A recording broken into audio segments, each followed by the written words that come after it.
స్నేహితులారా, ఇప్పటివరకు ఫైళ్ల చీకట్లో దాచిపెట్టబడిన సత్యం, కేవలం ఎంపిక చేసిన వ్యక్తులకు మాత్రమే పరిమితమైన సమాచారం ఇప్పుడు నెమ్మదిగా పొరలు పొరలుగా బయటకు వస్తోంది.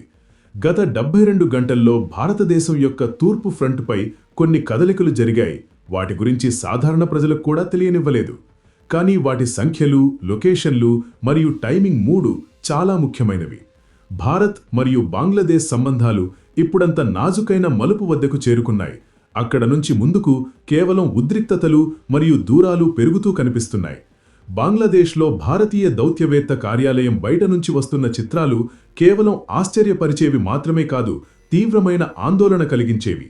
పరిస్థితులు అంతగా పాడైపోయాయి. కాబట్టి భారత్ బంగ్లాదేశ్లో తన వీసా డిపార్ట్మెంట్లు తాత్కాలికంగా మూసివేసింది. దీని నేరుగా అర్థం ఏమిటంటే, ఇప్పుడు ఏ బంగ్లాదేశీ పౌరుడు కూడా కొత్త వీసా ద్వారా చట్టబద్ధంగా భారత్కు రాలేడు. భారతీయ దౌత్యవేత్త కార్యాలయం బయట భారీ నిరసనలు జరుగుతున్నాయి. చేతుల్లో భారత వ్యతిరేక పోస్టర్లు పట్టుకున్న ప్రజలు రోడ్లపై నిలబడి ఉన్నారు. ఒక పోస్టర్పై స్పష్టంగా రాసి ఉంది, ban state force backed by India. ఇప్పుడు ప్రశ్న ఏమిటంటే, భారత్ అక్కడ ఏ స్టేట్ ఫోర్స్కు మద్దతిస్తోంది? లేక ఇదంతా ఏ ఘనమైన ఆధారం లేకుండా కేవలం భావోద్వేగాలు రెచ్చగొట్టడానికి చేస్తున్న ప్రణాళికాబద్ధమైన ఆట మాత్రమేనా? పూర్తి డెవలప్మెంట్ ఏమిటో ఈ వీడియోలో తెలుసుకుందాం. కానీ అంతకంటే ముందు ఈ వీడియోను లైక్ చేయండి మరియు ఛానల్ను సబ్స్క్రైబ్ చేయడం మర్చిపోకండి. వాస్తవానికి పరిస్థితులు పాడవుతున్నట్టు చూసి భారత ప్రభుత్వం బంగ్లాదేశ్ అంబాసిడర్ను పిలిపించి 2 మాటల్లో చెప్పింది. మా ఎంబసీ భద్రత ప్రమాదంలో ఉంది. ఇది మీ బాధ్యత. కొన్ని భద్రతా బలగాలు మోహరించబడ్డాయి. కానీ వాతావరణం ఇప్పటికీ ఉద్రిక్తంగానే ఉంది. ఇదే సమయంలో ఒక నేరేటివ్ వ్యాప్తి చేయబడుతోంది. భారత్ బంగ్లాదేశ్ రాజకీయాల్లో జోక్యం చేసుకుంటోందని. షేక్ హసీనా భారత్కు వచ్చిన తర్వాత పాకిస్తానీ ప్రచార యంత్రాంగం మరియు కొన్ని స్థానిక తత్వాలు ఈ ప్రచారం చేస్తున్నాయి. భారత్ ఒక డిక్టేటర్కు ఆశ్రయమిస్తోందని. అత్యంత ఆశ్చర్యకరమైన విషయం ఏమిటంటే, ఇప్పుడు బంగ్లాదేశ్లో కొంతమంది యువకులు మరియు నాయకులు భారత్ యొక్క నార్త్ ఈస్ట్ 7 సిస్టర్ రాష్ట్రాల గురించి రెచ్చగొట్టే దావాలు చేయడం మొదలుపెట్టారు. సోషల్ మీడియాలో బహిరంగంగా చెప్తున్నారు, నార్త్ ఈస్ట్ను విడిపోయేలా చేయాలని. కానీ కాస్త ఆలోచించండి, బంగ్లాదేశ్ సైన్యం భారత్కు సవాలు విసరగలదా? మరియు నార్త్ ఈస్ట్ ప్రజలు బంగ్లాదేశ్తో వెళ్లాలని కోరుకుంటున్నారా? సత్యం దానికి విరుద్ధం. అక్కడ ప్రజలు అక్రమ ఘుస్పైటుకు వ్యతిరేకంగా నిలబడ్డారు. నిజమేమిటంటే, భారత్ ఎప్పుడూ పెద్ద అన్నలా సహాయం చేసింది. విపత్తు అయినా లేక బియ్యం సరఫరా అయినా. బంగ్లాదేశ్ నీళ్లు కూడా భారత్ గుండా పోతాయి. అయినా ఒక వర్గాన్ని ఉద్దేశపూర్వకంగా బ్రెయిన్ వాష్ చేస్తున్నారు. మరియు ఇదే కారణం ప్రతి భారతీయుడి మనసులో ప్రశ్న, భారత్ నోరు మెదుపుతూ కూర్చుంటుందా? అయితే స్నేహితులారా, జవాబు ఇప్పుడు ముందుంది. ఇండియన్ ఆర్మీ మోర్చా సంభాళించింది. ఇప్పుడు ఆ ప్రతీకార చర్య గురించి మాట్లాడదాం. గత రాత్రి నుంచి సరిహద్దుపై స్పష్టంగా కనిపించడం మొదలైంది. నివేదికల ప్రకారం మిజోరంలో భారత్ బంగ్లాదేశ్ సరిహద్దుకు చాలా దగ్గరగా ఇండియన్ ఆర్మీ ఒక కొత్త మిలిటరీ బేస్ను యాక్టివేట్ చేయబోతోంది. ఇదే ఆ అడుగు పూర్తి గేమ్ దిశను మార్చేసింది. Eastern command GOC in C lieutenant general RC Tiwari స్వయంగా గ్రౌండ్ జీరోకు చేరుకొని థువామ్ ఫుయి అవుట్పోస్ట్ నుంచి బార్డర్కు ఆనుకొని ఉన్న పర్వా మరియు సిల్సునీ ప్రాంతాలను సందర్శించారు. కారణం సరళం. పర్వా చిట్టగాంగ్ నుంచి కేవలం 50 కిలోమీటర్లు మరియు సిల్సురీ 60 కిలోమీటర్లు దూరంలో ఉంది. కానీ నిజమైన మాస్టర్ స్ట్రోక్ ఏమిటంటే, ఈ బేస్ బంగ్లాదేశ్ యొక్క ఆ సున్నితమైన సన్నటి రోడ్డుకు చాలా దగ్గరగా ఉంది. దాన్ని చికెన్ నెక్ కారిడార్ అంటారు. అంటే భారత్ భద్రతతో పాటు వ్యూహాత్మక ఒత్తిడి కూడా సృష్టించింది. ఈ బేస్ను నాగాలాండ్లో ఉన్న శక్తివంతమైన స్పియర్ కార్ప్స్తో అనుసంధానించబడుతుంది. గుర్తుంచుకోండి, కొన్ని వారాల క్రితం సిలిగురి కారిడార్ భద్రత కోసం 3 కొత్త గ్యారిసన్లు నిర్మించబడ్డాయి. ఇప్పుడు మిజోరంలో ఈ బేస్తో భారత్ బంగ్లాదేశ్ ఉత్తర మరియు దక్షిణం రెండింటిపైన కళ్లు పెట్టింది. బార్డర్లోని 50 అవుట్పోస్టులను కూడా ఫ్యూచర్ రెడీ ఆపరేషనల్ హబ్బులుగా మారుస్తున్నారు. మరియు చర్య కేవలం సరిహద్దుపైనే ఆగలేదు. హర్యానాలోని రేవాడీలో భారీ ఆపరేషన్ సమయంలో 73 అక్రమ బంగ్లాదేశీలు అదుపులోకి తీసుకోబడ్డారు. వారిలో 44 మందిపై ఎఫ్ఐఆర్ నమోదైంది. సందేశం పూర్తిగా స్పష్టం. ఇప్పుడు పరిస్థితులు చూడడానికి కాదు, కంట్రోల్ తీసుకోవడానికి. ఇప్పుడు వారిని తిరిగి పంపడం ప్రక్రియ మొదలైంది. ముందు హౌరా, తర్వాత బీఎస్ఎఫ్ ద్వారా నేరుగా సరిహద్దు దాటించి. ఇది స్పష్టమైన సంకేతం. భారత్ ఇప్పుడు తన భద్రత మరియు డెమోగ్రఫీపై ఏ రాజీ ఒప్పుకోదు. ఇదే సమయంలో ఒక మాస్టర్ ప్లాన్ జరుగుతోంది.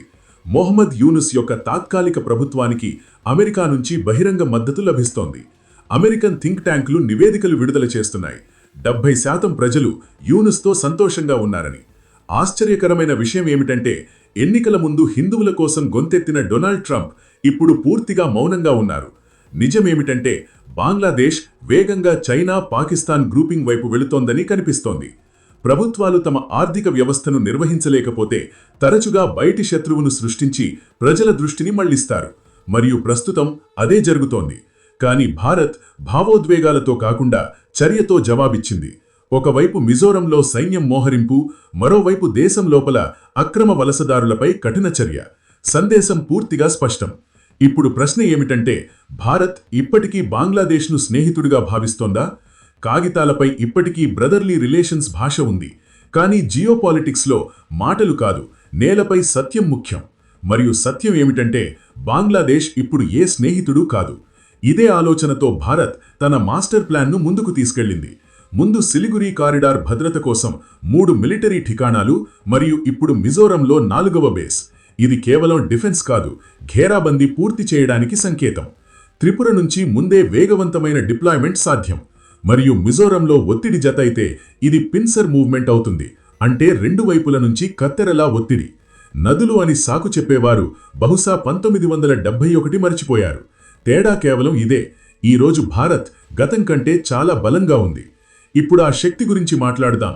దాని కారణంగా నదులు కూడా భారత్కు అడ్డంకి కాలేదు.